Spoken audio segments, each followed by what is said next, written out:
class. So today we'll discuss about Srimad Bhagavad Gita, chapter 14 little bit, and then we will discuss about the holy life of glorious life of His Divine Grace, Srila Gaura-Kishora Babaji Maharaj, because tomorrow is his Tiravastiti. So let's start our program. I will start with a special song which is written by Srila Lochan Das Thakur.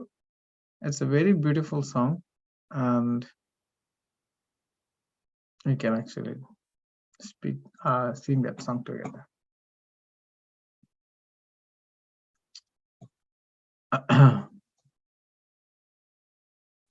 Actually, let me share this screen.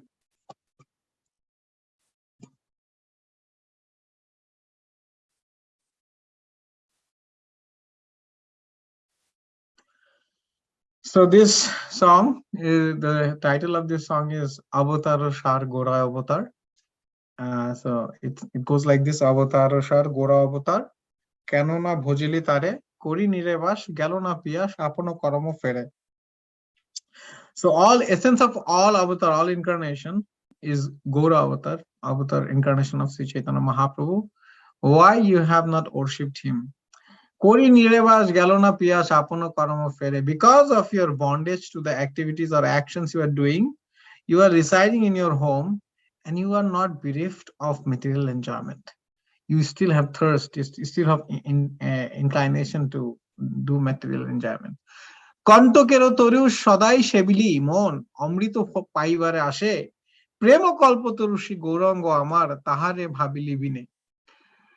You have worshipped the tree which is full of thorn and with in your mind, because mind is always thinking of getting something which is not helpful for spiritual progress, and but it thinks like, oh, if I get that, then I will get the nectar, I will be successful, I will get something which will satisfy me. But actually that is not the case. And he's telling prema kalpatarushi goranga amar tahare bhabili bine. You have not thought about the desire tree of love, Sri Chaitanya Mahaprabhu, Sri Gauranga Prabhu, in your mind, but you have thought of the arrangement of other stuffs. Saurabhero ashe polasho Shukili, actually, that is a spelling mistake. Shukili, mon, nashate pashilo kito, ikhu dando bhabi katho chushili mon, kemone paibi mitha. You have desired to get some fragrance, and that's why you smell the palasha flower. It's especially very special flower in Srimad Bhagavatam also. There is mention of this flower.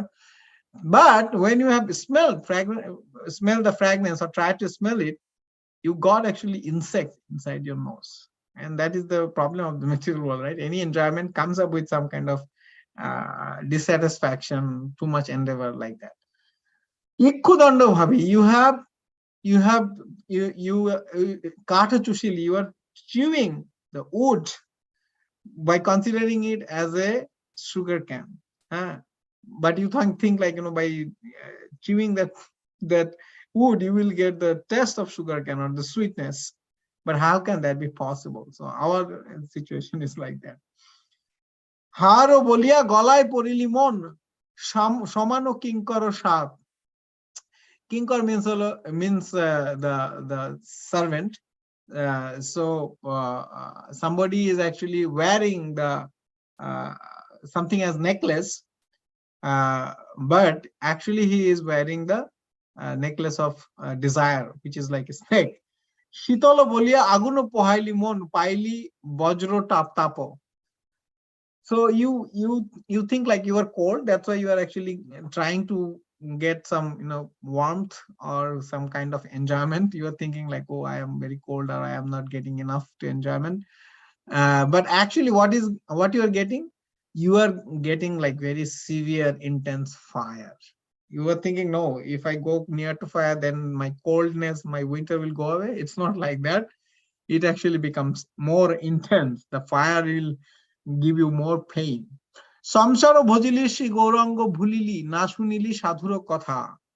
You have worshipped samsara, material world. You have forgotten Gauranga, na shulini sadhura kotha. You have not listened to the instruction of the saints. Iha parakalo dukalo khwaili mon, khaili apono matha. You have lost your this life and your next life. You have actually eaten up your own intelligence. You have destroyed your own, brain power. So something like that. Yeah, it's being told here by Lochan Das Thakur. It's a beautiful song. I'll try to sing. I have not sang it for a long time, but I will try because it just came in my mind and I thought like maybe I'll sing something like this. অবতার সার গোড়ায় অবতার কেন না ভজলে তারে অবতার সার গোড়ায় অবতার কেন না ভজলে তারে করিনি রে বাস গেল না পিয়াস করিনি রে বাস গেল না পিয়াস আপন করম ফেরে অবতার সার গড়ায় অবতার কেন না ভজলি তারে কণ্টকের তরু সদাই সেবিলি মন অমৃত পাইবার আসে কণ্টকের তরু সদাই সেবিলি মন অমৃত পাইবার আসে প্রেম কল্প তরু শ্রী গৌরাঙ্গ আমার প্রেম কল্প তরু শ্রী গৌরাঙ্গ আমার তাহারে ভাবিলি বিনে প্রেম কল্প তরু শ্রী গৌরাঙ্গ আমার তাহারে ভাবিলি বিনে অবতার সার গোড়ায় অবতার কেন না ভজলি তারে সৌরভের আসে পলাশ শুকিলি মন নাসাতে পৌঁছিল কীট সৌরভের আসে পলাশ শুকিলি মন নাসাতে পৌঁছিল কীট ইক্ষুদণ্ড ভাবি কাঠ তুষিলি মন কাঠ তুষিলি মন কেমনে পাইবে মিঠা ইক্ষুদণ্ড ভাবি কাঠ তুষিলি মন কেমন পাইবে মিঠা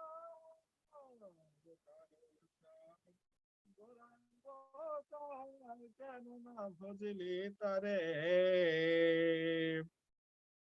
হার বলিয়া গলায় পড়িলি মন সমন কিঙ্কর সাপ হার বলিয়া গলায় পড়িলি মন সমন কিঙ্কর সাপ শীতল বলিয়া আগুন পোহাইলি মন শীতল বলিয়া আগুন পোহাইলি মন পাইলি বজ্র তাপ শীতল বলিয়া আগুন পোহাইলি মন পাইলি বজ্র তাপ অবতার মশার গড়ায় অবতার কেন না ভজলি তারে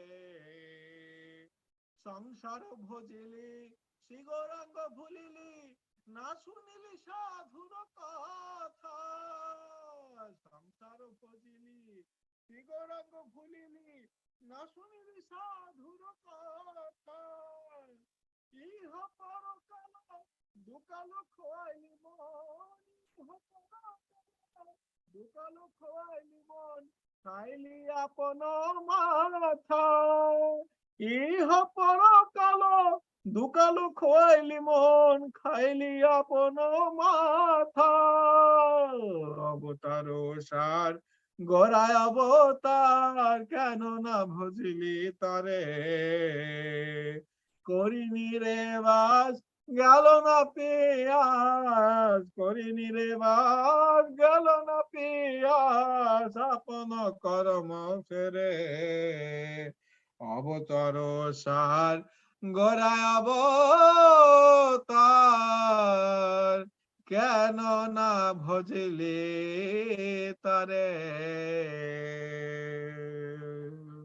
Hare Krishna. Now we'll go into our main class. Okay.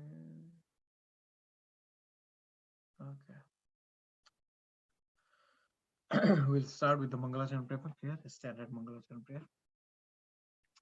Om Ajnanatimirandhasya Jnananjana Shalakaya Chakshurunmilitam Yena Tasmai Shri Gurave Namaha Shri Chaitanya Manabhishtam Sthapitam Yena Bhutale Sayang Rupakada Mayam Dadati Sapadantikam Vandeham Shri Guru Sri Uttapadakamalam Shri Gurun Vaishnavangsha Shri Rupam Sagrajatam Sahagana Raghunathannitam Tam Sajivam Sadhaitam Savadutam Parijana Sahitam Krishna Chaitanya Devam Shri Radha Krishna Padan Sahagana Lalita Shri Vishakanitamscha He Krishna Karuna Sindhu Dinabandhu Jagatpate Gopesha Gopika Kanto Radha Kanto Namastute Tapta Kanchana Gaurangi Radhe Vrindavaneshwari Vishwanusute Devi Pranamami Hari Priye Namoyam Vishnu Padaya Krishna Prasthaya Bhutale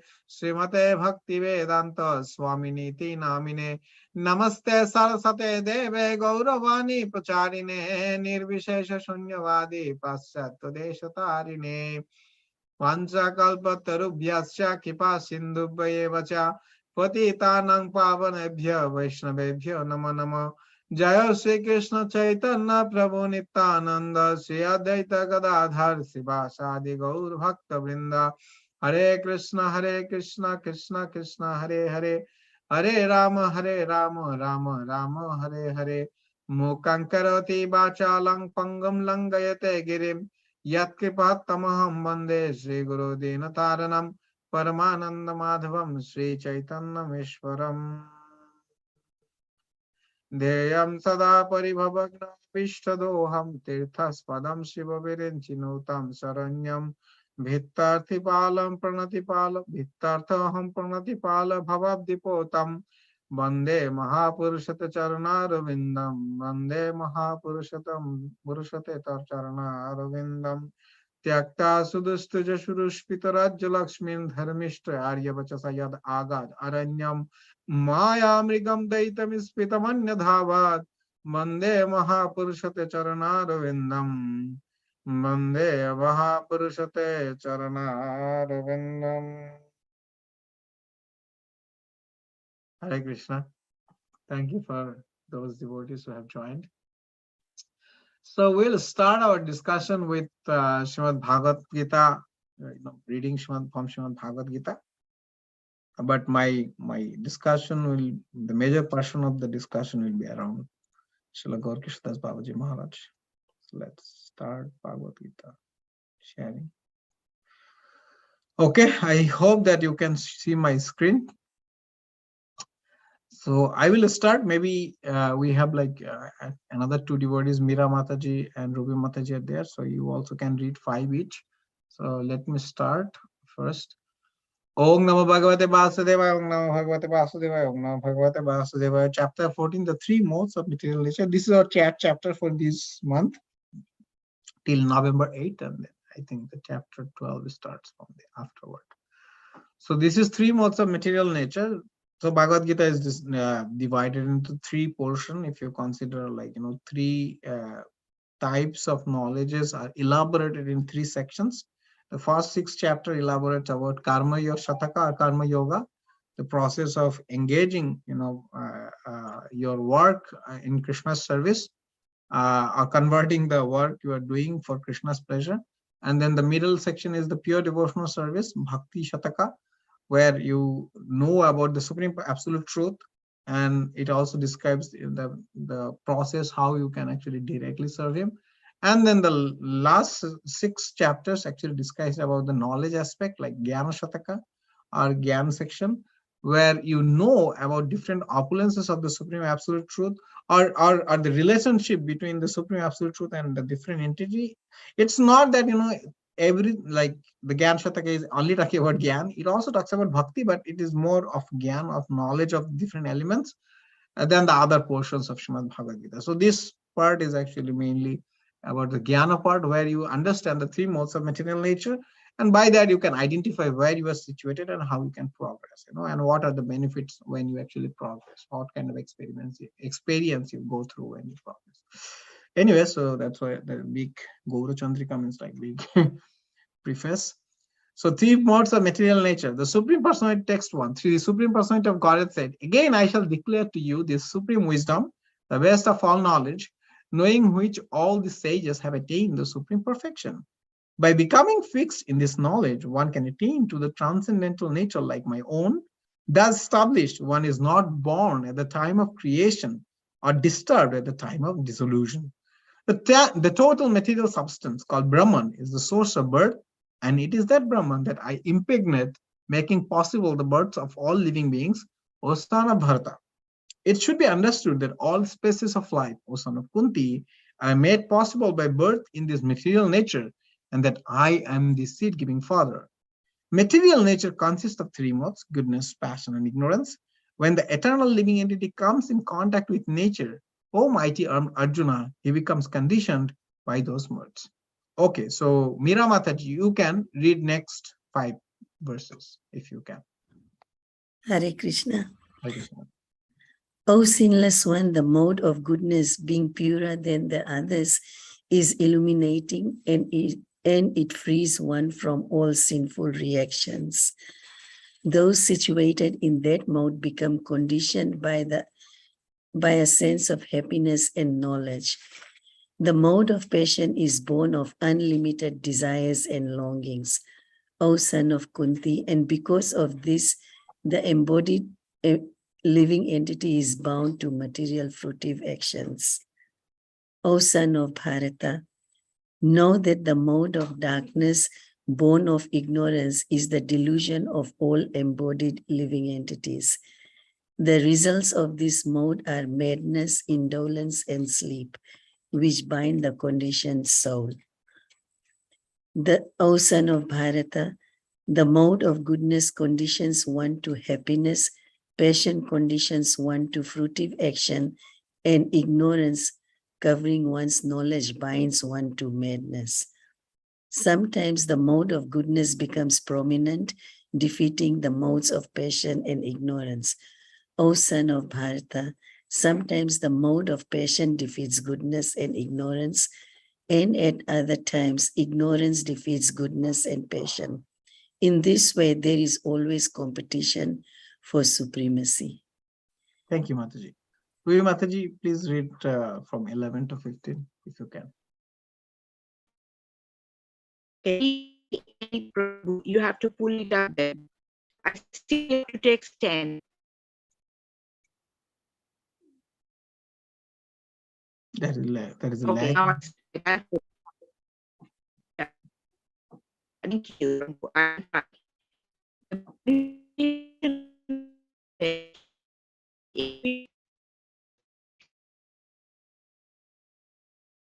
Manifestation of the mode of goodness and experience the body are illuminated by knowledge. Text 12. O chief of Bharata, when there is an increase in the mode of passion, the symptoms of great attachment, fruitive activity, intense endeavor, and uncontrollable desire and hankering develop. 3. When there is an mode of ignorance, darkness and illusion are present.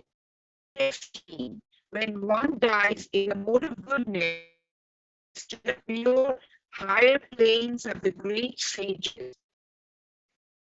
Text 15. When one dies in the mode of passion, he takes birth among those engaged in fruitive activity. And when he dies in the mode of ignorance, he takes birth in the animal kingdom. Thank you.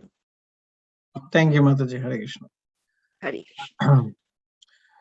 The result of pious action is pure and is said to be in the mode of goodness, but action done in the mode of passion results in misery, and action performed in the mode of ignorance results in foolishness.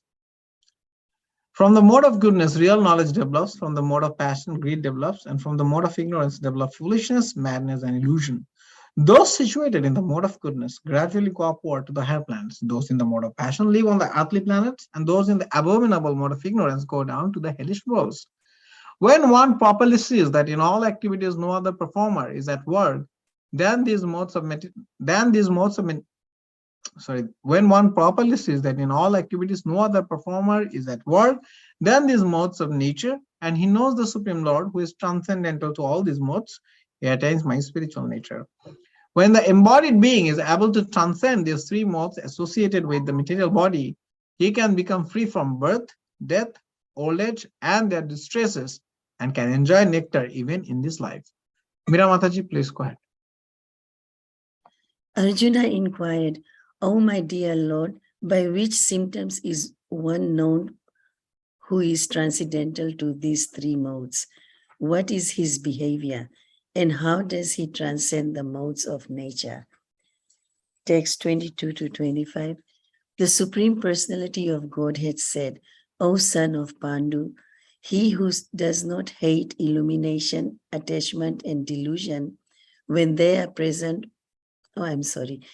illumination, attachment, and delusion when they are present, or long for them when they disappear, who is unwavering and undisturbed through all these reactions of the material qualities, remaining neutral and transcendental, knowing that the modes alone are active, who is situated in the self and regards alike happiness and distress, who looks upon lump of earth, a stone, and a piece of gold with an equal eye, who is equal towards the desirable and the undesirable, who is steady, situated equally well in praise and blame, honor and dishonor, who treats alike both friend and enemy, and who has renounced all material activities. Such a person is said to have transcended the modes of nature. Hare Krishna. Thank you, Mataji. Hare Krishna. Ruby Mataji, please read the next two verses. Okay, I'll try then. Thank you. Text 6. One who is highly in all circumstances at once transcends the modes of material nature and thus comes to the level of mind. That's all I can see, Prabhu. You have to pull up.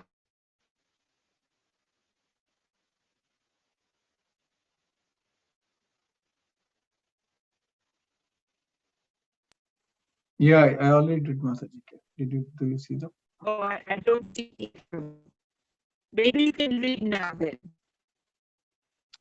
Okay, and I am the basis of the impersonal Brahman, which is immortal, imperishable, and eternal, and is the constitutional position of ultimate happiness. Om Tat Sat. Let's read the purport of the last verse because that kind of summarizes the whole chapter. Brahmana hi pratishtvaham amritasya vyayayasya cha sashyatasya cha dharmasya sukhasya aikantikasya cha. Synonyms: Brahmana, of the impersonal Brahma Jyotir, he is certainly. Pratishtha, the rest. Aham, I am. Amritasya, of the immortal. Avyayasya, of the imperishable. Cha, also. Shashyatasya, of the eternal. Cha, and Dharmasya, of the constitutional position. Sukhasya, of happiness. Aikantikasya, ultimate. Cha, also. Translation and purport by His Divine Grace Sri Bhaktivedanta Swami Prabhupada, Srila Prabhupada ki jai. And I am the basis of the impersonal Brahman, because the previous verse talks about Mamchu Yoga Vicharana Bhakti Yogana Sevate Sagunan Samatit Paitan Brahma Bhuyaya Kalpate. So he was talking about Brahman, like who is situated in the transcendental platform. Now he's saying that, oh, I am the basis of Brahman, and I am the basis of the impersonal Brahman, which is immortal, imperishable, eternal, and is the constitutional position of ultimate happiness. Purport: the constitution of Brahman is immortality, imperishability, eternity, and happiness. These four. Satchidananda. Brahman is the beginning of transcendental realization. Paramatma, the super soul, is the middle. The second stage is in transcendental realization, and the Supreme Personality of God, it is the ultimate realization of the absolute truth. Therefore, both Paramatma and the impersonal Brahman are within the Supreme Person. It is explained in the 7th chapter that material nature is the manifestation of the inferior energy of the Supreme Lord. The Lord impregnates the inferior material nature with fragments of the superior nature, and that is the spiritual touch in the material nature. When a living entity conditioned by this material nature begins the cultivation of spiritual knowledge, he elevates himself from the position of material existence and gradually rises up to the Brahman conception of the Supreme.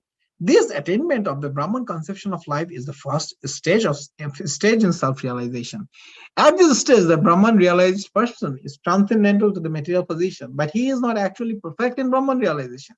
If he wants, he can continue to ascend in the Brahma position and then gradually rise up to Paramatma realization and then to the realization of the Supreme Personality of Godhead. There are many examples of these in Vedic literature. The 4 Kumaras were situated first in the impersonal Brahman conception of truth, but then they gradually rose to the platform of devotional service. One who cannot elevate himself beyond the impersonal conception of Brahman runs the risk of falling down. In Srimad Bhagavatam, it is stated that although a person may rise to the stage of impersonal Brahman, without going further, with no information of the Supreme Person, his intelligence is not perfectly clear. Therefore, in spite of being raised to the Brahman platform, there is the chance of falling down if one is not engaged in the devotional service of the Lord. In the Vedic language, it is also said, Raso Vaisaha Rasam Hi Evayam Labdhanandi Bhavati. When one understands the personality of Godhead, this is our of pleasure, Krishna, he actually becomes transcendentally blissful. Taittiriya Upanishad 271. The Supreme Lord is full in 6 opulences, and when a devotee approaches him, there is an exchange of these 6 opulences. The servant of the king enjoys on an almost equal level with the king. And so eternal happiness, imperishable happiness, and eternal life accompany devotional service. Therefore, realization of Brahman or eternity or imperishability is included in devotional service. This is already possessed by a person who is engaged in devotional service. Meera Mataji, can you please read?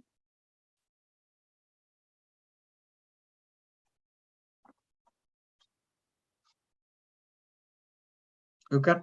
Okay, Mataji. I'll read then because Ruby Mataji. Oh, I'm sorry, I didn't mute. It was still on mute. Okay. You have to pull up. Yeah, so Meera Mataji can read. Okay. The living entity, although Brahman in nature, has the desire to lord it over the material world, and due to this, he falls down. In this constitutional position, a living entity is above the 3 modes of material nature, but association with material nature entangles him with the different modes of entangles him in the different modes of material nature, goodness, passion, and ignorance. Due to this association of these 3 modes, his desire to dominate the material world is there. By engagement in devotional service in full Krishna consciousness, he is immediately situated in the transcendental position. And his unlawful desire to control material nature is removed. Therefore, the process of devotional service, beginning with hearing, chanting, remembering the prescribed 9 methods of realizing devotional service, should be practiced in the association of devotees. Gradually, by such association, by the influence of the spiritual master, one's material desire to dominate is removed, and one becomes firmly situated in the Lord's transcendental loving service. This method is prescribed from the 22nd to the last verse of this chapter. Devotional service to the Lord is very simple.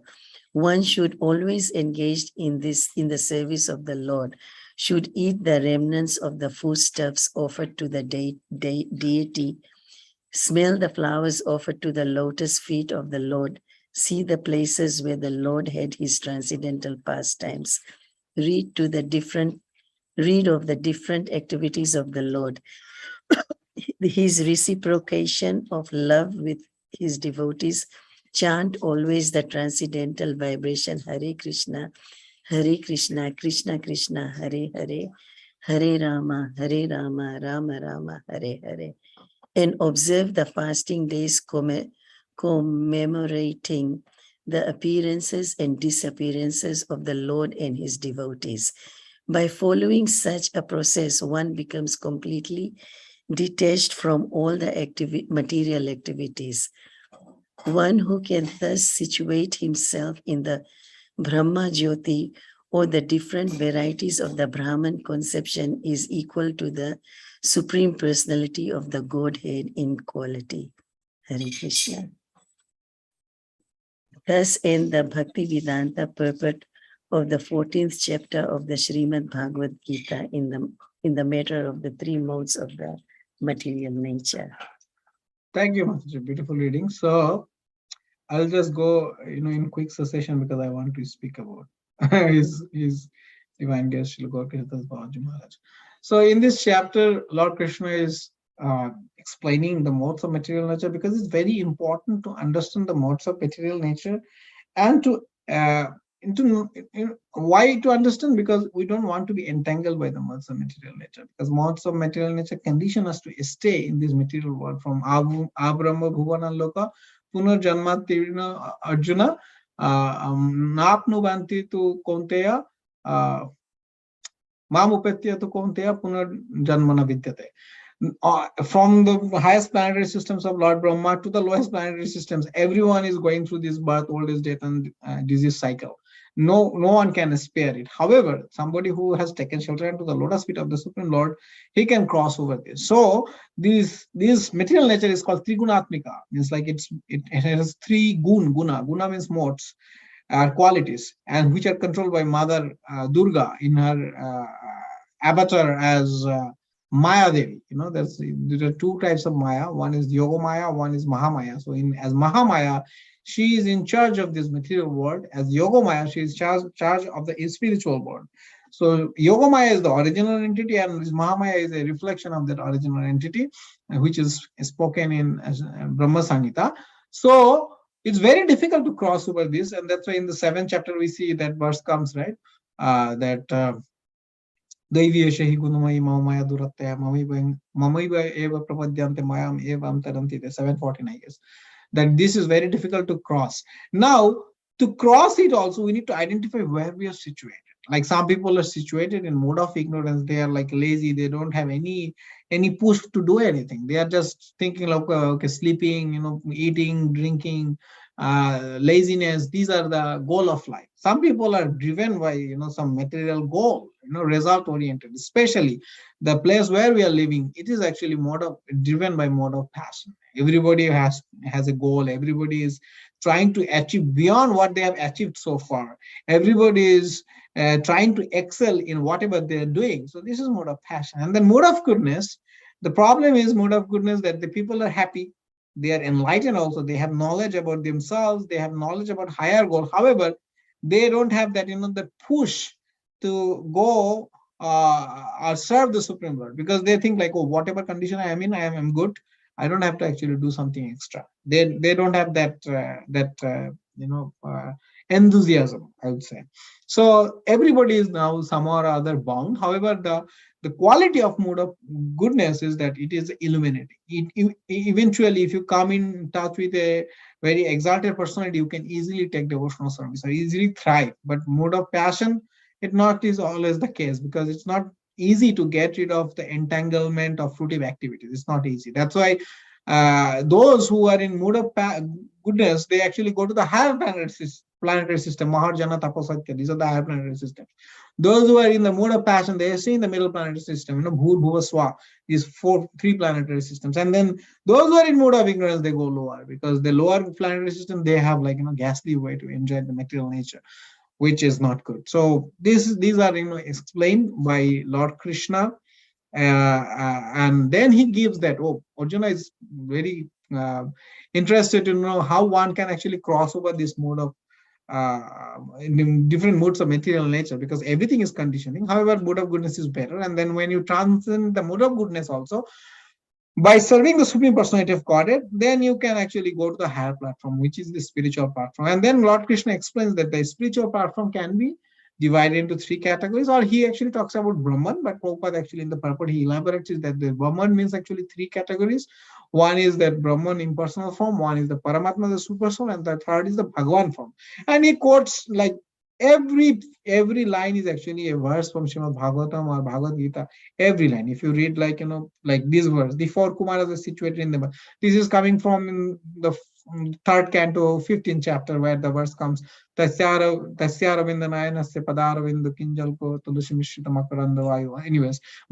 by smelling the Tulusi, which is coming from the lotus feet of the Supreme Personality of Godhead, they become actually attracted to the Supreme Personality of Godhead, and they become devotee, even though they were impersonal Brahman. Then he actually quotes from this, Raso Vaisaha Samhi Evayam Labdha Vanandi Bhavati. By understanding the Supreme Personality of Godhead, one actually becomes transcendental blissful. Then he talks about the six opulences of the Supreme Personality of Godhead, which is coming from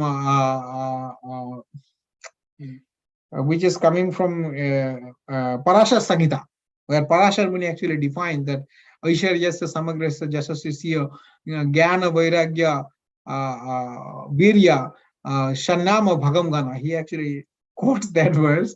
When living entity, all the Brahman by nature has desire to lord it over. He actually talks about this, that and due to this he falls down. In his consummate living is about the most of material nature, by association with the material nature. Yeah, this also comes in 15th chapter of Bhagavad Gita. We actually know that how the living entity becomes entangled by the material nature. It doesn't talk about actually goodness, passion, and ignorance, but how we come into the material nature. And also Bhagavatam elaborately speaks about. So yeah, many verses actually quotes from Srimad Bhagavatam, and that's why these purports are all as it is, because nothing is actually introduced. And he also talks about the 9 methods of devotional service, and he gives the example of Ambarish Maharaj of Bhagavatam. Here it is explained that how Ambarish Maharaj actually performed all the 9 different processes of devotional service by engaging his senses. Anyway, so the point is, by engaging your senses for the service of the Supreme Personality of Godhead, you can cross over this material nature. Otherwise, it is not possible. That's Lord is actually trying to speak here, and that's how our acharyas, Srila Prabhupada and all acharyas, they are actually connecting everything what is spoken in this chapter in regards to pure devotional service. So, if anybody has any comment or anything, please go ahead before we jump to the next section. Let me actually check Facebook if somebody is making any comment or something. I hope that nobody is making comment. Okay. No comment.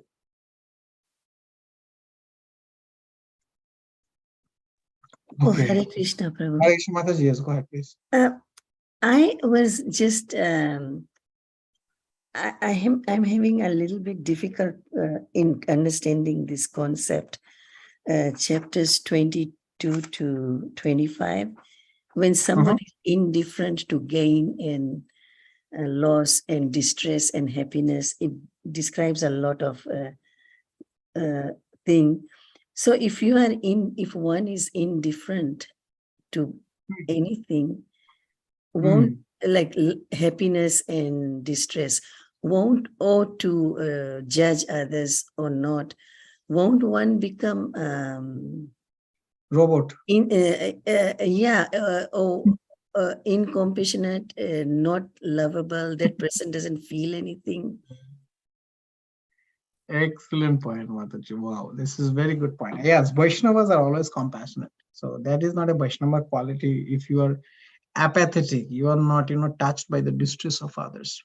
However, the Vaishnava conception of distress is different from the material distress.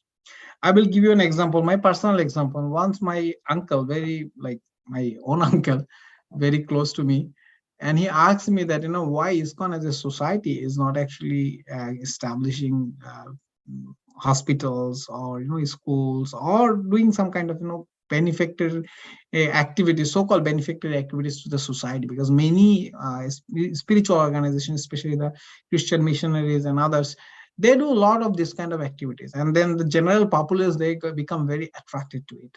And then my answer was to him that a spiritual organization's goal is to treat the spiritual disease of the materialistic people, not the materialistic disease. Yeah, it's not that we are apathetic to them. We have to face it because this is a material world. The material sufferings are integral. We cannot actually avoid them. However, our goal is higher, which is beyond this material world.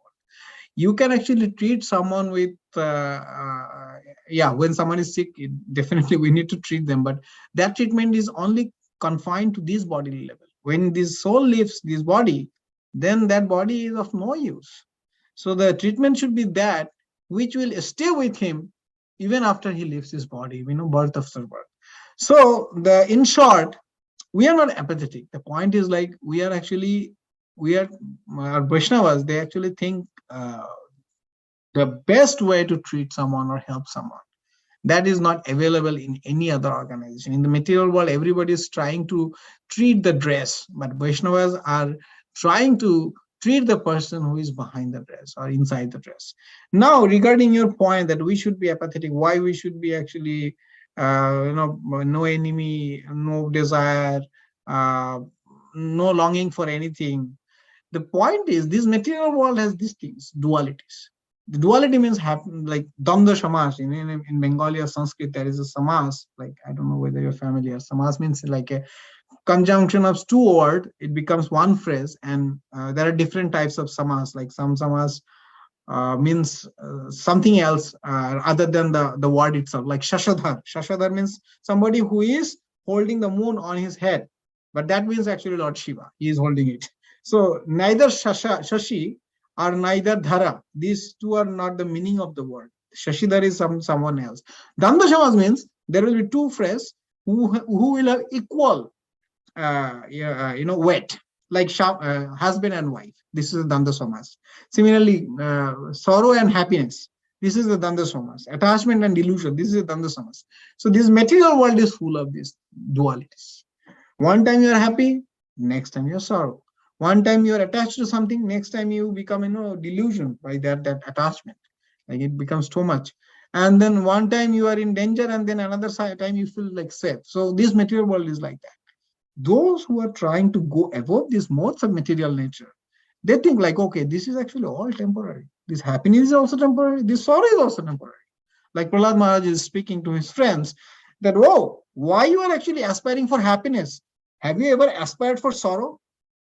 He said that if you have not aspired for sorrow, but you got it, that means it is inevitable. If you get happiness, you will get sorrow. If you get sorrow, you will get eventually happiness. Or some people, because of their karma, they may get more of one share than the other. But the point is, it is unsortable. Means, like, even if you seek happiness, you may not get it. Even if you may not seek sorrow, but you will get it. So the devotees, they are not actually, especially those are Paramahansa devotees, because somebody is in Brahman platform, he is in very advanced state. Brahman platform means he is not afflicted by the modes of external material nature. He is completely detached from that. So he will not consider who is my friend, who is my relative, who is my foe, who is my enemy. He will not consider that. Everybody he will treat equally. And this is one of the qualities of the devotees, equanimity. It's not that they're impassionate, dispassionate. Like even Mahaprabhu in his pastimes, when Sivash Pandit's son died, he felt something is going on in the inner sanctum of the house. And he inquired to Sivash Pandit, hey, Sivash Pandit, what happened? Tell me. Sivash Pandit, he didn't want to disturb Mahaprabhu's ecstasy. He said, no, nothing happened. Lord, you carry on your Sankirtan. Then Lord actually again inquired, no, something has happened. Please disclose it to me. And then he came to know that Sivash's son died. And then he was a little bit admonishing him that you did not inform me. Your family is my family. Let's go inside. And then he, awakened that son. He brought him into life. And then he asked that, why you left your father and mother, Srivash and Malini. Our Malini Mataji and Sivash Pandit are named after them actually. So why you left them? And then he said, hey, who is my parents? Who is my mother and father? They are my mother and father in this lifetime. And that is my good fortune. That's why I'm going back to the spiritual world. Because of their association, I am now, liberated to the spiritual world. So actually, I don't have any direct connection with them. I have direct connection with you. So similarly, when somebody is in that platform, he knows the real goal of life. It's not that they are dispassionate, or I will not say they are apathetic. Apathic. Somebody is crying. They are not touched by it. They will definitely react to it, but their understanding or their reaction will not be in the materialistic platform. They will try to help that person as far as they can, and they will pray. I will give you another example. Kalakan Prabhu, one of my Shiksha gurus, I was living in Krishna House before coming to Bay Area in 2012. He was giving an example in one of the Bhagavatam class that one time he was having a morning walk, and a squirrel, it fell off from a branch and it was dying. And Prabhu said, like, I could not do anything, but I could feel the pain of that squirrel. So what I did, I actually started chanting near him, Hare Krishna, Krishna Krishna, Hare Hare, Hare Rama, Rama Rama, Hare Hare. That's how he showed his compassion. Because that's the ultimate benefit a person can do to another living entity, to give Krishna consciousness, to chant, to make him hear the holy name of the Supreme Lord. So the Vaishnavas are doing that. So sometimes it may seem like, oh, they are apathetic, they are not touched by the sorrows of other people, or what philosophies. Because Krishna is not like that. Krishna is also compassionate. That's why he is speaking so much. He knew that Arjuna became perplexed. Arjuna was not able to actually take a decision to fight against his kinsman. Anyways, I gave a very big answer, Mataji, but I hope that it made some sense that what I'm trying. It did. Thank you so much. It made a lot of sense. Thanks. Okay, so let's actually start discussion because I cannot wait anymore. We are already 7:49. So I will start with the pranam mantra of Srila Gaura-Kishora Babaji Maharaj. Namo Gaura-Kishoraya Sakshat Vairagya-murtaye Vipralamba Rasambhade Padam Bhujayate Namaha. So in this prayer, we actually speaking Namo Gaura-Kishoraya. I pay my obeisances to Gaura-Kishora Das Babaji Maharaj. Sakshat Vairagya-murtaye, he is the embodiment or personification of the renunciation. Vipralamba Rasambhade, he is in the mood of separation from Lord Krishna. Vipralamba Bhava is actually dominating Bhava of Srimati Radharani. So different Naika has different dominating Bhava. Srimati Radharani's dominating Bhava is Vipralamba. The other Bhavas are also there. Other moods are also there. Mood of heroine is also there. But the dominating mood is Vipralamba. So he is also in the mood of Vipralamba from Lord Krishna. Rasambodit Padam Bhujayate Namaha. I bow down to the lotus feet of that person who has Vipralamba Rasambhut unto the lotus feet of the Supreme Personality of Godhead Krishna. So Srila Gaura-Kishora Babaji Maharaj, he is our Parameshtiti Guru, means like my guru's Guru. So my Guru's Guru is Srila Prabhupada, who is Param Guru. Param Guru's Guru is my Paratpara Guru, his Bhaktisiddhanta Saraswati Thakur Prabhupada, and his Guru is Parameshtiti Guru, who is Gaura-Kishora Babaji Maharaj, and his Guru, or in Bhagavad Parampara we consider Bhaktivinoda Thakur, who is my Mohanta Guru. So in our spiritual succession, we at least at our home altar, we at least keep 5 Gurus picture from Guru, Param Guru, Paratpara Guru, Parameshti Guru, and Mahatma Guru. So he is my Parameshtiti Guru. So he hails from a not much affluent educated family. He is from a Vaishya family, means like business family, and he was born in current Bangladesh, Faridpur district, in Tepakhola Union village. Right now that's a sub district, but at that time it was an union under British regime. He was born in the middle of 18th century, 19th century, means like 19th century. Yeah, 19th century, 1850 something. It is not exactly mentioned when he was born, but he was born at around that time. And his family was a business family, and he was a broker of grains in his early days. And he got married at a very early age, following the custom at that time. But his wife left her body at the age when he was 29 years old, Gaura-Kishora Das Babaji Maharaj.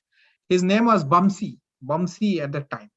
It's not Bamsi Das Babaji, that's a different personality.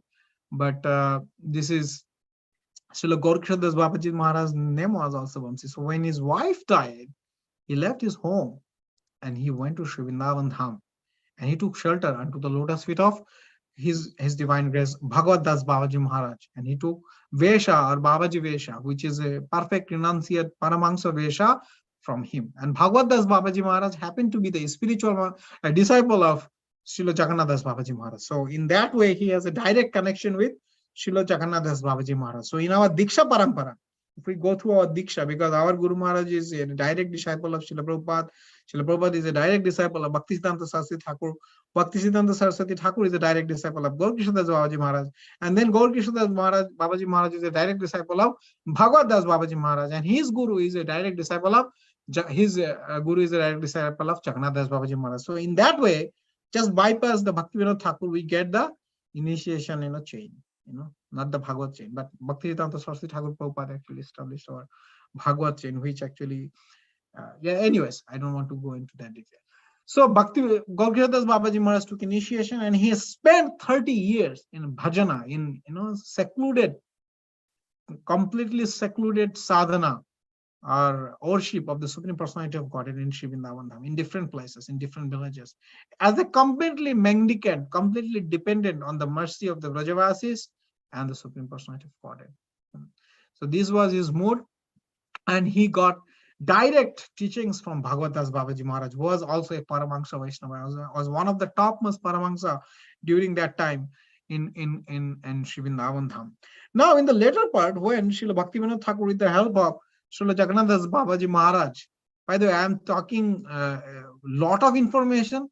Maybe somebody who is not familiar with all these personalities and some of the backgrounds, it may be a little bit overwhelming, but just bear with me, because even by hearing these names, you will feel, excessive, because these are like such a Paramahansa Vaishnavas. By uttering their name, I feel actually joy, and I feel like, some of this joy will also transmit to your heart, and you get their mercy. So when Srila Gaura-Kishora Das Babaji Maharaj came to know that Nimai's birthplace, Sri Chaitanya Mahaprabhu's birthplace, was discovered by Srila Bhaktivinoda Thakur with the help of Srila Jagannath Das Babaji Maharaj, who was the topmost Paramahansa at the time, he came to Sri Navadip Dham, and he never left actually Navadip afterward. And in the Navadip Dham, before Navadip Dham, actually also he used to sometimes come. He used to visit in different places of Krishna's pastimes in different North India, area also. But after coming to Navadip, he started actually associating with Srila Bhagavan Das Babaji Maharaj of Ambika Kalna, Srila Sarup Damadas Babaji Maharaj of Kuliagram, Jagannath Puri, because he sometimes visited also Jagannath Puri Dham, and also Sri Chaitanya Das Babaji Maharaj of Kuliagram. So these three personalities were very close to him. They are all in renunciant stage. However, when he heard about Srila Bhaktivinoda Thakur in 1998, he started visiting Sananda Sukhoda Kunja, which was a house built by Srila Bhaktivinoda Thakur in Gandruma Deep, just near his Samadhi. If you go on the other side of the river, Jalangi is actually Mother Saraswati. So the Vaishnavas consider actually Jalangi as Mother Saraswati. So on the bank of the Saraswati, when he built this kunja, he started visiting him on a regular basis. Every day, it was kind of his schedule to visit him and hear Srila Bhaktivinoda Thakur speaking from Srimad Bhagavad Ji Mahaprabhu. And that was and sometimes he would also stay at his place, and he would actually accept prasadam from Bhaktivinoda Thakur or Bhagavati Mataji, which is Bhaktivinoda Thakur's wife, Srila Bhaktivedanta Saraswati Thakur's mother. He used to accept prasadam, and also he built a small hut there to do his bhajan. Sometimes he used to stay there also. Now, during this time, Bhaktivinoda Thakur actually pointed out to Sri Bimala Prasad Saraswati, which was name of Srila Bhaktisiddhanta Saraswati Thakur, prior name before he took initiation, that your spiritual master, your eternal spiritual master is Srila Gaura-Kishora Das Babaji Maharaj. So you should actually aspire to take initiation from him. Now, Srila Gaura-Kishora Das Babaji Maharaj was completely detached, and he didn't have any desire to make any disciple. Sometimes what happens, when you take the position of a guru means someone to be worshipped. Guru is not like a cheap position. Actually, guru to be worshipped before Krishna. If guru can be pleased, he can give you Krishna. But Krishna directly will not manifest to you.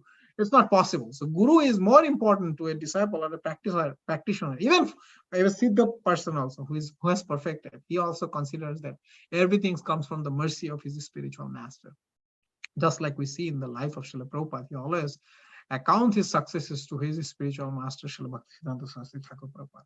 Anyway, so he was telling that, okay, you should take initiation from Srila Gaura-Kishora Das Babaji Maharaj, and you should ask, for that. And then he started asking, and he asked 18 times.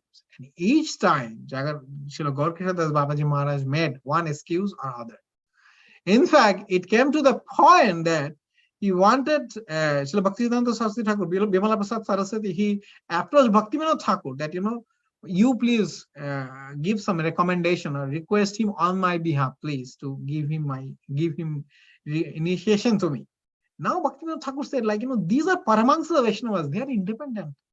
I cannot actually force them. I cannot actually force them. They may be out of respect, they may do it, but I want them to do it from their heart. So you actually approach, you qualify yourself. Now, when he threatened that Babaji Maharaj, if you don't give me initiation, actually Babaji Maharaj told that, okay, I will ask Nimai.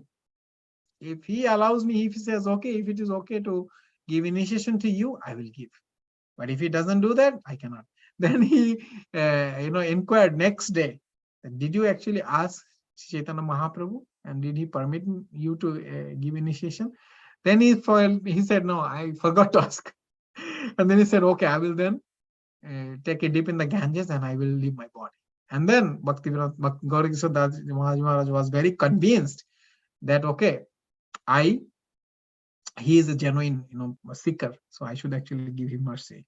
Anyways, he was very much attracted by Bhaktisiddhanta Saraswati Thakur's personality also, and he knew that many gurus were looking to make him their disciple, because they knew that if Bimala Prasad Saraswati become my disciple, then my name will be there in the history of Vaishnavism or history of the world for many, many thousands of years to come.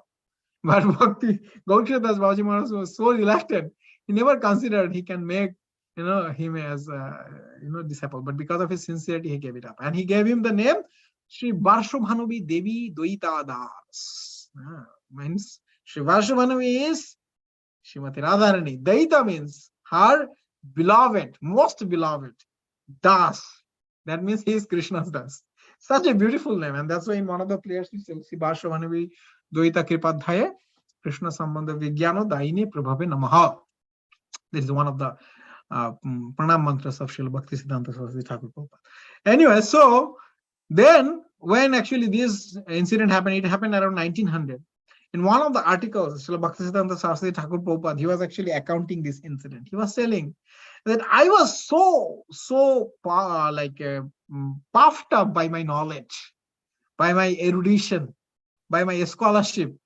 I was so puffed up because of my association with the higher aristocratic society, even in my devotional aspect, because he could recite Bhagavad Gita, Bhagavatam, Puranas left and right without looking at them. Like his erudition is actually in the level of Srila Jiva Goswami. They said, Bhaktisiddhanta Saraswati Thakur Prabhupada has the erudition in the level of Srila Jiva Goswami, which is not seen very commonly in our Gaudiya Vaishnava tradition. So that kind of person who took initiation from someone who even could not write his name, could not utter any Bhagavad Gita slok or Bhagavatam slok correctly. However, all the knowledge, all the purports of these scriptures that revealed in their heart, and that Bhaktisiddhanta Saraswati Thakur actually accounted in one of the incidents. He said that one time my Guru Maharaj asked me to actually recite something from Srimad Bhagavatam. He said, he was telling my Prabhu, he used to address him as my master. My Prabhu, can you please recite something from Srimad Bhagavatam?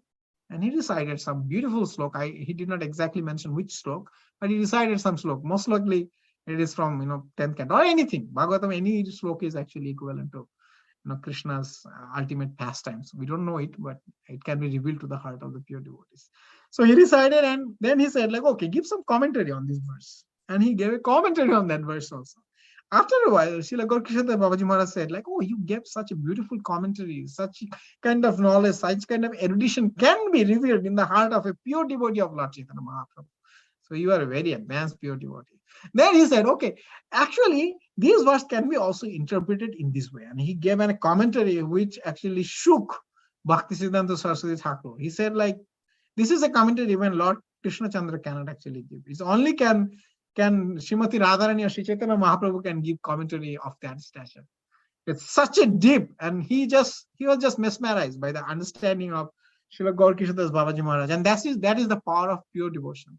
When somebody is sincerely serving the Supreme Personality of Godhead, all the knowledge, all the import, all the real meaning, all the realization will be revealed, and he will express it in such a way that people can understand. And so, and Sita Goswami was telling to Shonakadi Rishi, all the rishis who assembled in Naimisharan, he was telling, I will speak to you as I heard from my predecessor, my gurus, Shukadev Goswami, and as I realize. Yatha adhita, tatha shinu, yatha shinu, yatha adhita. As I heard and as I assimilated in my heart. Anyways, so after this, he's telling that, okay, I was so puffed up, but my Guru Maharaj, by his association, he crashed my ego. He actually put me on the ground and he showed me who I am, what is my position. And anybody who comes in front of him, his ego will be crushed if he is, if he has real common sense. That's why, nobody, like if you go to a very advanced devotee, you cannot be very belligerent, you cannot be very argumentative in front of them, because they crash your ego. You cannot say like, Maharaj, why have you done this? Oh, Gurudev, why you have done this? You cannot do in that way. It don't come. Even very, disrespecting person, they will be also subdued. They will be also tame, in front of them. Their personality, that aura, the spiritual wala, and the truth is so powerful that it will crash your ego. It will, it will make you feel that, oh, I am nobody. In front of him is nobody. Anyway, so he was, lamenting in that way, that he actually showed me what truth is. I was bewildering. I also got association from Bhaktivinoda Thakur. He is also my guru. So these two gurus, actually, they showed me what is real truth. What should be my goal in the life. They actually brought me to this life. So this is, a speciality of pure Paramahansa Vaishnavas. One time, Srila Bhaktisiddhanta Saraswati Thakur was giving, that time he was Bamala Prasad Saraswati. He was not, he took sannyas after his Guru Maharaj, left his earthly pastimes.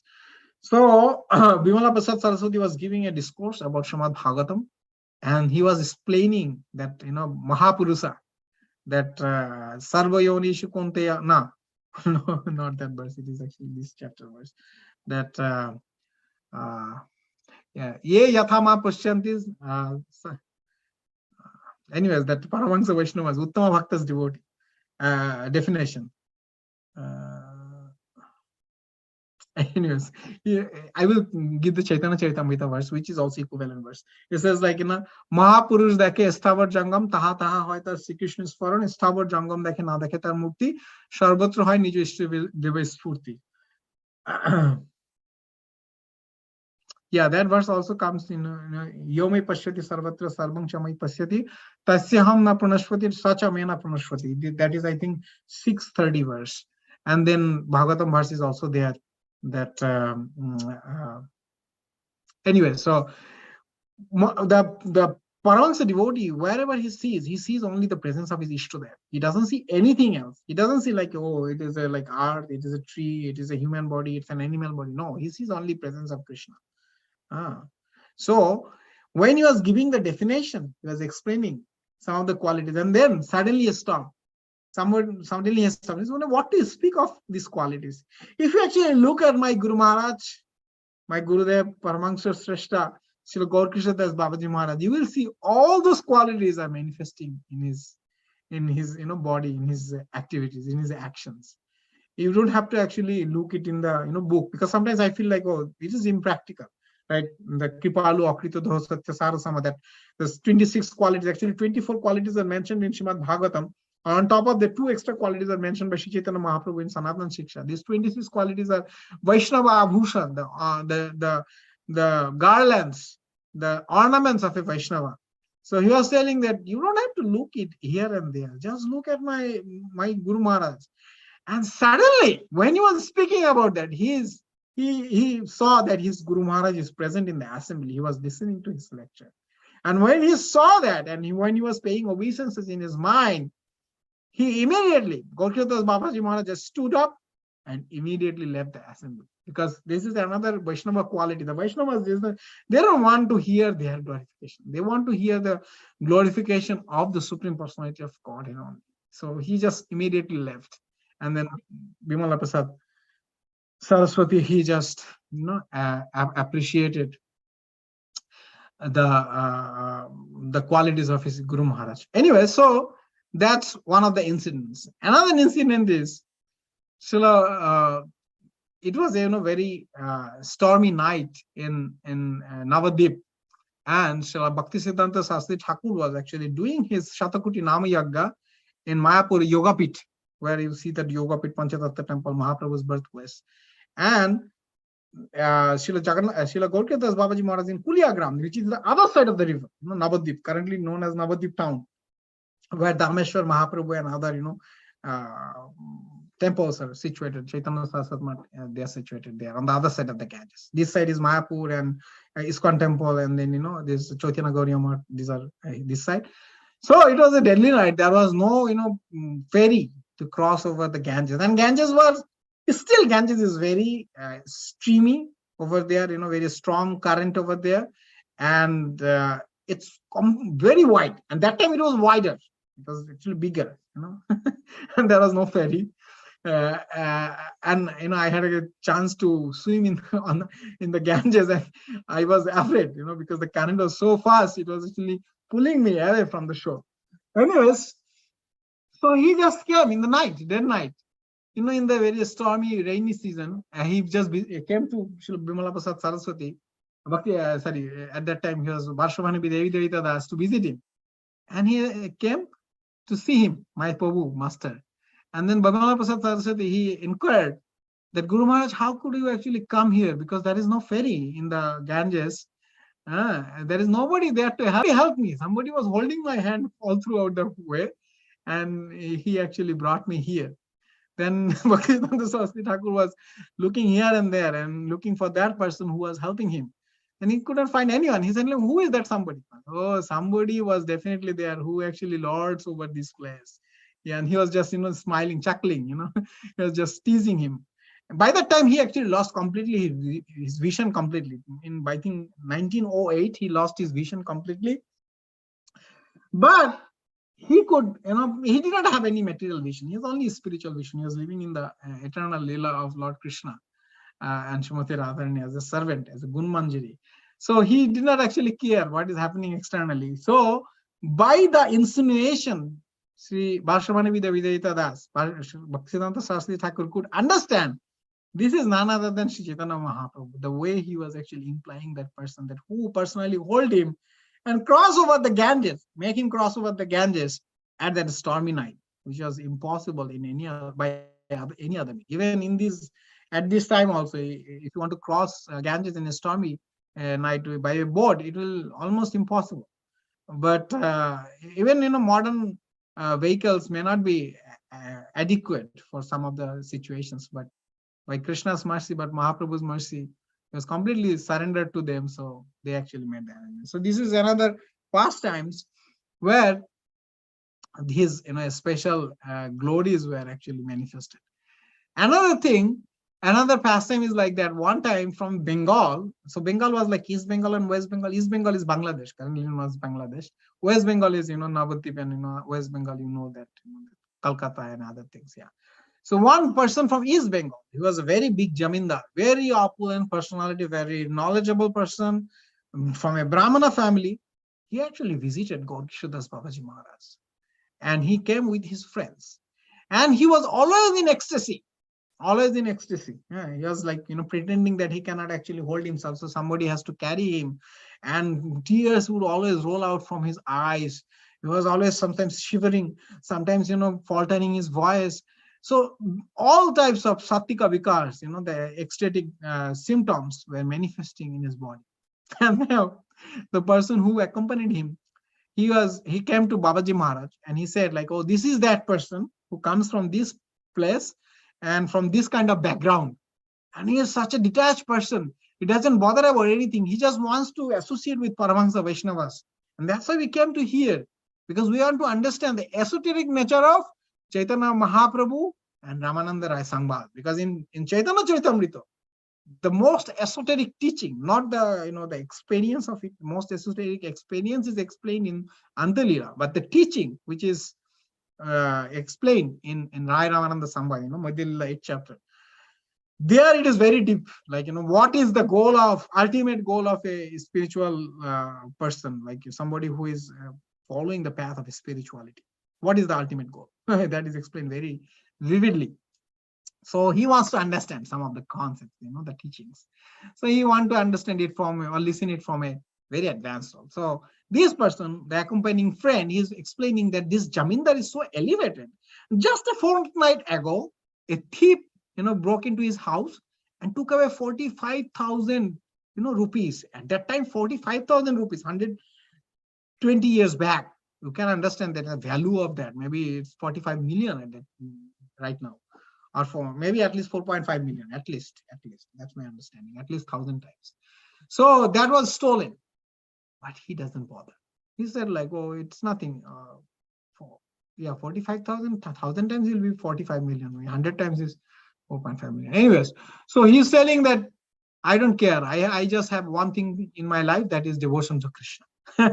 Then Bhakti, Gaura-Kishora Babaji Maharaj. And he said, like, everybody knows about his devotion, how elevated he is. And then Gaura-Kishora Babaji Maharaj told, yes, your point is correct. If somebody wants to advance in devotional life, he has to understand the Rai Ramananda Sangbad, because that's the very esoteric, conversation, and that is done between two topmost Rasika. Mahaprabhu as the Rasika Bhakta, topmost in the garb of Srimati, in the mode of Srimati Radharani, Supreme Personality of Godhead, he appeared. And Rai Ramananda is the topmost associate, confidante of Srimati Radharani. So their discussion will be of highest level. Definitely you should listen to it. However, if you want to listen it, or if you want to understand it, please, forsake the association of your friend, the Jamindar, because he is an imposter. You don't associate with that person. If you want to understand, you have to hear 100 times from a Paramahansa Vaishnava about these topics. Then you may, by the mercy of these Vaishnavas, you may understand to some extent. But if you associate with this kind of Vishai, who has just an external show, okay, I lost this money, I am having exciting emotion, you won't get it. And that is one very, very important teachings here, that those who have real thing, they don't have to make it a display, real substance. So in this regard, Gaura-Kishora Babaji Maharaj gave another account. One daughter, she is telling to her mother, first pregnancy, she became pregnant for the first time. So she's telling, mother, please wake me up when the baby is about to deliver. I want to experience it. And mother, she's experienced. And at that time, the girl was not also very mature, it was maybe very young. The example is being given as that she was not having that complete understanding of what happens during the child labor. So she said, like, please wake me up. And then mother is telling, oh, my daughter, you don't have to be awakened. It will be automatically manifested. You will know that when the baby is about to come out. I don't have to wake you up for any reason.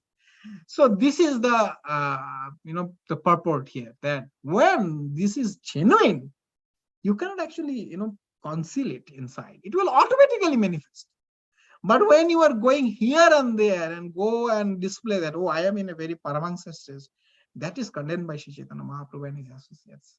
Sri Chaitanya Mahaprabhu never displayed his ecstasy in front of an external devotee who he did not consider among his own or internal circle. Even if it got manifested, he tried to conceal. There are instances in Chaitanya Charitamrita where he concealed his ecstasy by considering someone as an external devotee. Anyway, so there it is a very big understanding that when something happens inside, it is a one-to-one connection. It's not oh, I am recognized by that person, because these persons are motivated by external recognition as a big devotee.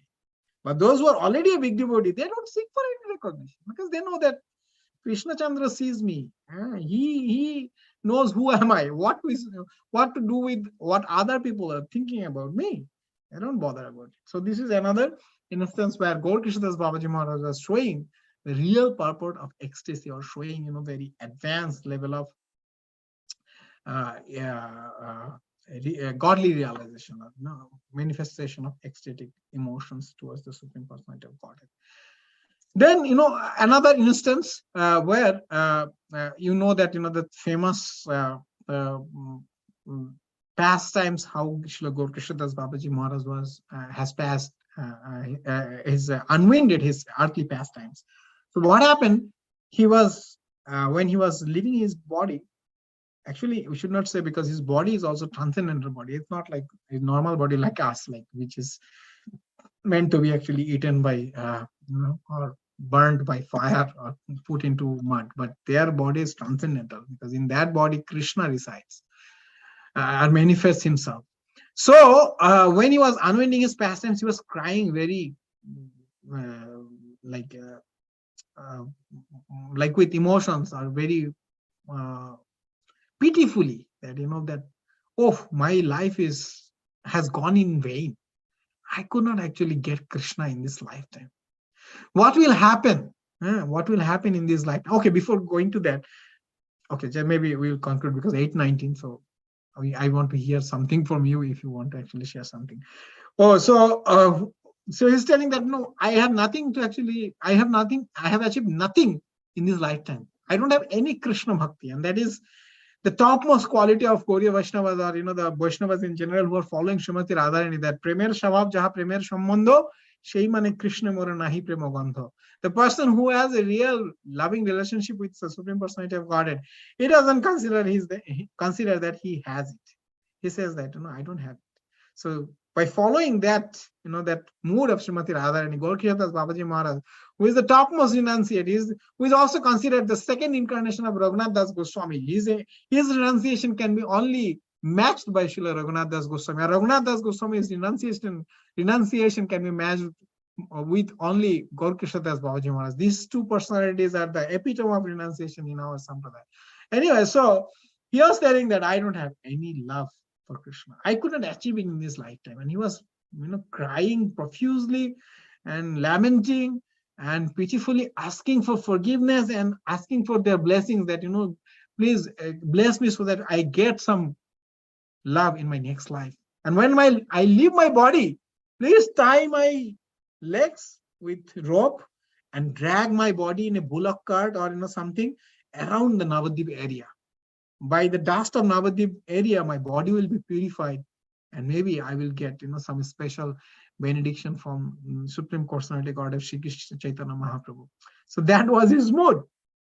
And then the Babajis, who were actually kind of guarding him at that time, and by the time the news reached to Srila Bhaktisiddhanta Saraswati Thakur that this is the last moment of Gaura-Kishora Das Babaji Maharaj, it was late.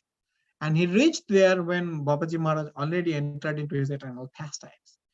And then Babaji Maharaj, the other Babajis were deciding that how to put him into the samadhi. And then somebody told like, I have to actually tie his leg and drag him along the Navadvip area. And then Bhaktisiddhanta Saraswati Thakur Maharaj was furious. He said, like, what you spoke? What did you say? That you will drag him throughout the Navadvip area on the road of Navadvip area? Then he said, yeah, that was Babaji Maharaj's last wish. How could I actually, not follow that? Then Srila Bhaktisiddhanta Saraswati Thakur Prabhupada said, like, it is his extreme humility, following the previous acharyas, that he spoke in that way. But you fools, you don't have any understanding of his position. What to speak about, ordinary souls like us? Even Lord Krishna Chandra will be happy to actually keep his body on his head and dance with it. He was actually glorifying his Guru Maharaj in that way, that like Mahaprabhu danced with Haridas Thakur's body, Gaura-Kishora Das Babaji Maharaj's body would have been also a pleasure for Sri Krishna Chaitanya Mahaprabhu or Lord Krishna Chandra to dance with. So he said, like, you don't have any understanding of his position, and you are all devotee. You don't have any purity, so you should not actually put our Guru Maharaj into samadhi, because they were telling that, oh, we will make his samadhi in our temple, because it would have been a big business scheme that Gaura-Kishora Babaji Maharaj's Samadhi is in our temple. Many people would visit and many people would take initiation from us. So they were interested in that way, but they were not like pure in their thought. So he challenged them that, okay, among you, who among you has not thought about Joshit Sangha? Joshit Sangha is like two types. One is that the association of a opposite sex, and then association of too much materialistic person for the sense enjoyment. So, but in this case, he was actually mentioning the former situation. So he said, like, who among you in last 1 year have not have that kind of association? And now association is not like only grossly level. Association can be in the subtle level also. So in this implication, it's both gross and subtle. So he said like, okay, not 1 year. Who among you have not associated with Yoshit for last 6 months? Then he came to 3 months, 1 month, 15 days, 1 week, 1 day. He said, like, in last 1 day, who have not associated? Nobody actually dared to come. He said, like, if you say that, oh, I have not associated, and you touch my Guru Maharaj's body, your spiritual all prowess will be vanquished. Everything will be gone. And then he said, he challenged to everyone that I, even though I'm not a Babaji, because a Babaji is meant to put samadhi by Babajis, because they know the rituals, they know sanskaras, and this is the etiquette. Like, somebody who is not a sannyasi, you should not put a sannyasi into samadhi. Another sannyasi should put.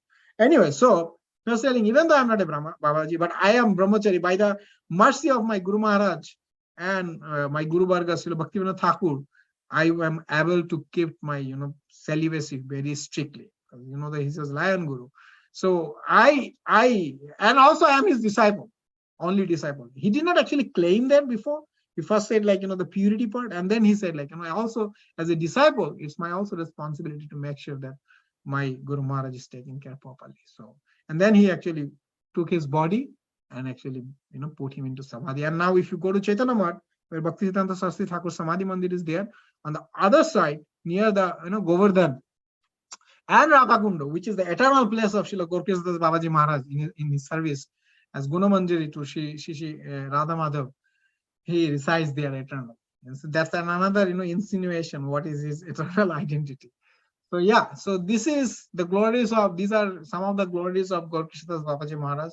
Even though Srila Bhaktisiddhanta Saraswati Thakur actually wrote many articles about his glories in Sajjana Toshani, and it got published in English later. After 1934, some of his disciples actually translated those Bengali proses or anecdotes in English, and that is a vast anthologies. It may not be known as good in volume as some of our acharyas, but it's good enough to understand the qualities and glories of Srila Gaura-Kishora Babaji Maharaj. So one condition, especially for the Bhajananandis, is that they don't want to expose themselves. They want to conceal themselves. They want to keep themselves unidentified by the worldly people. That's another quality. So that's why many times he did not interact with many people. And that's why you don't see that, many incidents or many anecdotes. But whatever we have, that is good enough for us to understand, Gaura-Kishora Babaji Maharaj's position as the topmost Paramahansa. And we are really fortunate that we belong to his sampradaya, his disciplic succession. So that was my presentation. If any of you wants to share anything about what you heard, or you want to reflect back or comment, or anything you want to share about Gaura-Kishora Babaji Maharaj, or anything of your personal realization, please go ahead.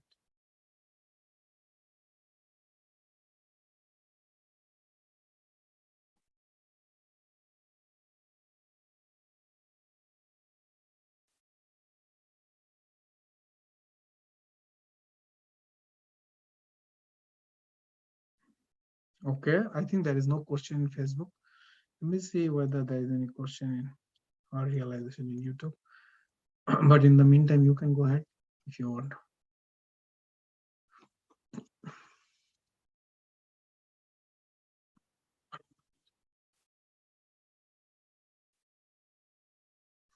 Okay, there also no nothing. Okay, thank you.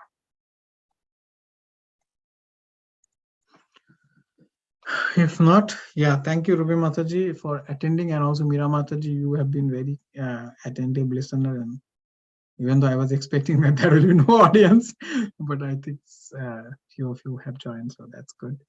Yeah, it's my purification that I'm speaking about this topmost, devotees of the Supreme Personality of Godhead on this month of Kartik, Damodar month. Yeah, I wanted to, purify myself in the memories or in the glorification of these personalities, and also discuss it with.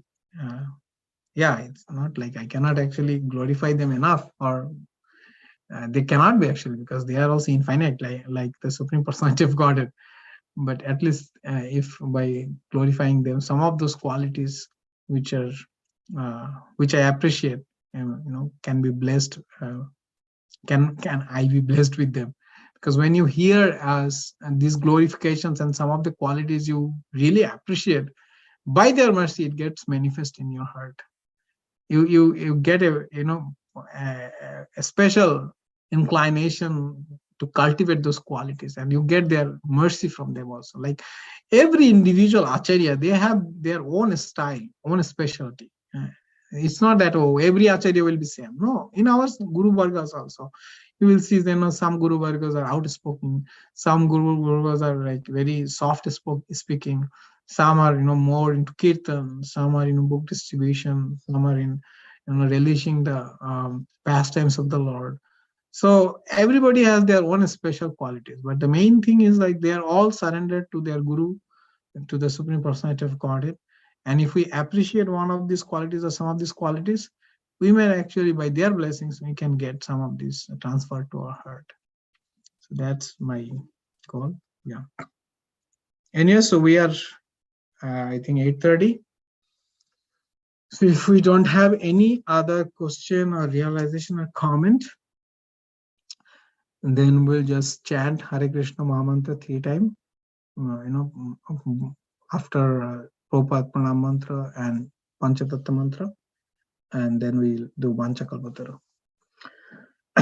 Namayam Vishnupadaya Krishna Prasthaya Bhutale Srimate Bhakti Vedanta Swaminiti Namine Namaste Saraswate Deve Gauravani Pacharine Nirvishesha Shunyavadi Paschattu Deshatarine Jayo Sri Krishna Chaitanya Prabhu Nityananda Sri Advaita Gadadhar Sivasadi Gauru Bhakta Vrinda Hare Krishna Krishna Krishna Hare Hare Hare Rama Rama Rama Hare Hare Hare Krishna Krishna Krishna Hare Hare Hare Rama Rama Hare Hare Hare Krishna Krishna Krishna Hare Hare Hare Rama Rama Hare Hare Vancha Kalpatarubhyascha Kipa Sindhubhye Vacha Patitanang Pavanebhyo Vaishnavebhyo Namo Namaha Ananta Koti Vaishnav Brinda Ki Jai Srila Prabhupada Ki Jai समस्त गुरुवर्गों की जय श्रील गौर किशोर दास बाबाजी महाराज तिरुवप तिथि आगत की जय निताई गौर सीतानाथ प्रेमानंद हरि हरि बोल श्री दामोदर कार्तिक मांत की जय उज्जैश्वरी श्रीमती राधा रानी की जय निताई गौर सीतानाथ प्रेमानंद हरि हरि बोल.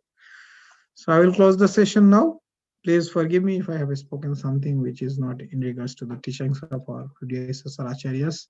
Many of the topics I don't have realization, but I at least aspire to speak from the Acharya's teachings. So if I have not done that judgment, so please forgive me and consider it as my conditioned nature. Yeah. Hare Krishna. Hare Krishna.